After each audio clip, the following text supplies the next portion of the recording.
Paris, spectacular from the air, but for a professional cyclist on the last Sunday in July, infinitely more beautiful at street level. And there were just under 50 kilometres left until the riders were there. The last 53 of the final stage being raced, of course, on the Champs-Élysées before the final available moment of glory in this year's Tour, the Paris stage win. Now, you might think that Lance Armstrong was fully sated as far as moments of glory went, but he was never likely to leave his final tour without trying to make some sort of mark. And at the stage start, the whole Radio Shack team turned up in new kit. Black jerseys with a large 28 on the back to represent the 28 million cancer sufferers worldwide. All very commendable, except that, as Lance knew, non-regulation kits aren't allowed in the race. And it was obvious he knew it, because as soon as the race commissaires pointed it out, standard issue jerseys suddenly appeared through the team car windows. The problem was that they didn't have race numbers on them, so all his teammates had to pull over to change from one to the other, while the peloton ground to a halt in front of them. Lance himself didn't seem keen to comply at all, but after some negotiation, and presumably what he thought was enough television coverage for his chosen cause, his numbers were finally and somewhat wonkily applied, and he set off. His parting gift to the Tour being to make the final stage 15 minutes late. Up at the front, the Alberto and Andy show was still running, the pair of them mocking up a bit of a race for the cameras, except that Andy slightly overdid the authenticity by having a problem with his chain. It looked like part of the joke at first, but not by the time he'd been forced to change his bike. Once the messing about was over and the annual kamikaze attacks on the Champs-Élysées had been chased down, all that was left was the final sprint. Mark Cavendish was favourite to take it. The question was whether Alessandro Petacchi would finish close enough behind him to keep the green jersey. Well, the two men in the middle have now been wiped away. The main field have done their job once again. They've got the breakaway into their sight, and very shortly it'll be, as they say in Italian, Gruppo Compacto. Knies is wiped out last, as he's now all part of the peloton again at 6 kilometres to go. The thing to do now, though, for all of the teams of the sprinters is not to panic. They have to keep control. You can see Lampre at the front. There's no real line of HTC Columbia. Getting a little bit swamped in the middle there is Petacchi. Look at that. Every time he sees that there's a gate opening in front of him, he comes straight through it. He's looking for the wheel. He's looking for the lead out, but they've got to keep control. There's a nice move organised on the right-hand side of the peloton there. They're starting to get themselves to the front, and that, of course, is Team BMC. The team HTC Columbia of Cavendish, who got 3 men at the front, and Petacchi was all at sea for a moment. He'd lost complete control of his team. He didn't know where they'd gone. He's just about gone onto the back wheel of them now. There he is in green, but also the boys in black there, because that's his Edvald Boasson Hagen who's up there now for Team Sky. Can they go out on a high with a stage win? I just thought I saw, scuttling up the outside, Bernie Eisel looking to get himself in front of Mark Cavendish. Eisel has got him up to Mark Cavendish, but it's Michael Rogers who's setting the pace, the Australian member of the team. There is the man who is now within 4.5 kilometres of becoming the Tour de France champion. He's just worried about keeping out of trouble, but coming off the Champs-Élysées, swinging across the Place de la Concorde as we swing down the bottom end to the right. On the left is the finishing line on the way back. The teams are desperate, but I'm wondering if HTC Columbia are getting themselves a little bit out of position again here. You can see on the face of Petacchi, he's still being very alert, but he's also getting very dangerous now for the riders. And you can lose position at the blink of an eyelid here. Out and around the back on the Place de la Concorde, down to the side of the Seine, back underground and out again, and it's all over. If you go around the corner on the Champs-Élysées in 10th, your chance of winning the stage has gone right out of the window. Petacchi in the centre, but just off to the left of our picture now is Edvald Boasson Hagen. He's right in front, in fact, of Geraint Thomas.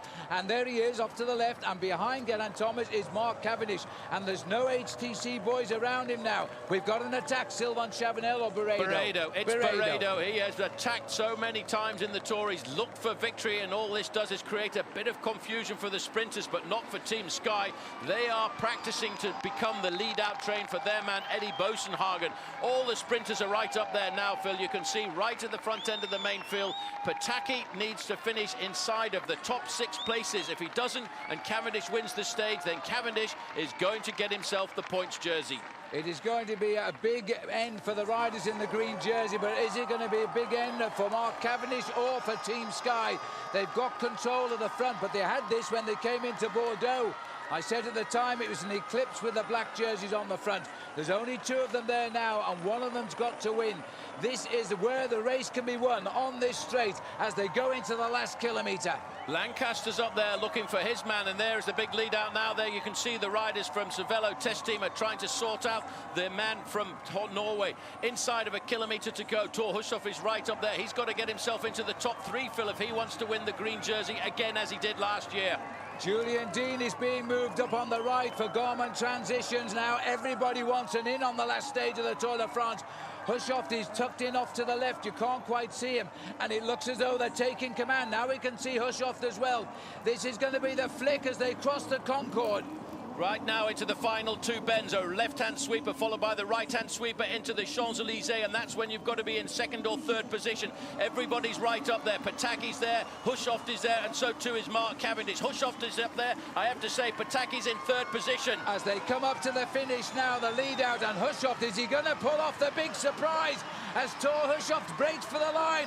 Now where is the Manx Missile? There he goes, over the top. Somebody just launched him, and forget it, because Mark Cavendish is streets ahead of the Tour de France when it comes to a sprint finish, and Pataki comes over in 2nd place. He will win the green jersey. Paul, it's as if somebody just pulled a catapult. That is amazing, the speed that he's got, the turn of speed. He came from nowhere. Don't forget Alberto Contador, 3rd victory in the Tour de France. 5 Grand Tour wins for the Spaniard, but let's go back to the sprint, Phil. You know, the sprints are probably the most exciting part of the sport for me. Hushovd did everything he could. He was right up there. Pataki got across the line ahead of him, and as they were full on, they had the pedal to the metal. They were going flat out, and then all of a sudden, bang, out of the group comes Mark Cavendish. Oh, he's lost the green jersey, but he does what he does best. He wins stages of the Tour de France. I just finish off what kind of 8 other guys set me up for. So you know, I've got to be humble about it, and I'll just keep trying to win. I'll keep trying to enjoy it, and hopefully I can enjoy it with the same guys. Now, only the most maniacally picky of perfectionists would point out that Mark could still have won the green jersey if he hadn't sat up and lost points on stage 4, and none of them would be Italian. Alessandro Pataki got through the mountains when few people thought he could, and his consistency, 2 stage wins, 2 second places and 3 third places, gave him the title by 11 points. Anthony Charteau gave the French a jersey winner in the mountains competition to go with their half a dozen stage wins. Christophe Moreau was 2nd in that competition. Andy Schleck was 3rd. And for the 3rd year running, Schleck also took the white jersey of the best rider under 25, the last year in which he's eligible for it. At the age of 38, Lance Armstrong retires now and heads home to a federal investigation which may yet rewrite the history of his Tour career. As it was, he ended it where he spent most of it, on the podium with his Radio Shack teammates as winners of the team classification. Time to go home. Alberto Contador came into this race as the heavy favourite, and the record books will show that he lived up to that billing, but it was much tougher than he or we expected. Andy Schleck pushed him close and may yet push past him as their rivalry grows. For those of you who haven't seen him in the race to this point, that's Denis Menchov on the right, who rode quietly but well and finished 3rd behind the 3-time winner. I am very happy, because, every people say that I won the Tour de France in the Tourmalet, but yesterday was a very, very hard day. And today also is important, because it's possible a crash or a problem mechanic in the last kilometers. But no, the Tour de France is finished, and I am very happy. Andy, 39 seconds. When you go to sleep tonight, will you be thinking about 39 seconds? Will it keep you awake at night? No. I'm finished with it. It's behind. If it's actually it's pretty funny, because yesterday before I started the time trial, I said to my roommate Nicky, I said, if I lose, I hope it's like 45 or 50 seconds. I told him, I hope it's not 39 seconds. I come to the hotel yesterday night, and it's 39 seconds, but doesn't matter, it's lost. So this is how the 2010 Tour enters the archive. Contador by 39 seconds from Andy Schleck. Denis Menchov just over 2 minutes behind in third. Samuel Sanchez, who had third place for so long, fourth at 3 minutes 40. Ahead of Jurgen van den Broek, Robert Geesink, Ryder Hagedal and Joaquin Rodriguez. Roman Kreuziger finished 9th, just like last year. Chris Horner was the best-placed American and Radio Shack rider in 10th. Then it was Luis Leon Sanchez, Ruben Plaza, Levi Leipheimer, Andreas Klöden and Ireland's Nicholas Roach, who finished 15th. Lance Armstrong came close in his comeback tour last year, finishing 3rd. This year, he was 23rd. Right behind him was the best-placed British rider, Bradley Wiggins, in 24th.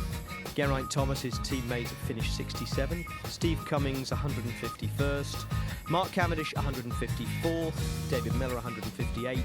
And the Cervelo pairing of Jeremy Hunt and Dan Lloyd, 163rd and 164th. 170 finishes in all. Amazing, really, given how hard this edition of the Tour turned out to be. And finally, a note of thanks to the men who planned it, as well as those who rode it, for how brilliantly entertaining it turned out to be.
The Manx missile is back!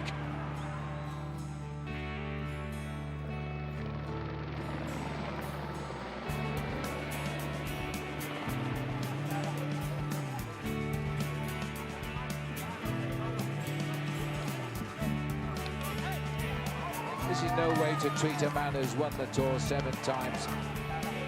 Tour de France is the biggest bike race in the world. It doesn't matter how much you say it's not going to affect you, it does affect you.